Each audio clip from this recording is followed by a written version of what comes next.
Hai sobat-sobat semua.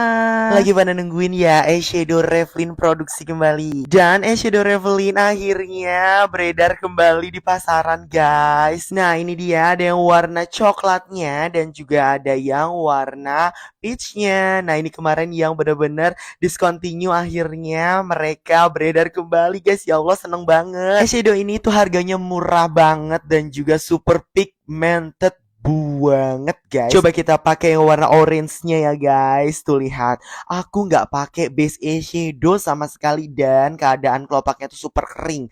Lihat deh, yang rontok-rontok aja sama sekali nggak ada. Ya Allah, ini kenapa seperfect ini dan bisa semurah ini sih Revlin? Ngaco banget deh. Nggak ngerti deh dia pakai bahan apa. Intinya aku suka banget dengan warna-warnanya dan juga kepigmentedannya. Nah, kemudian untuk glitternya ini aku mau pakai di palette yang coklat ya guys. Tapi aku kasih lem dulu karena supaya lebih awet seharian.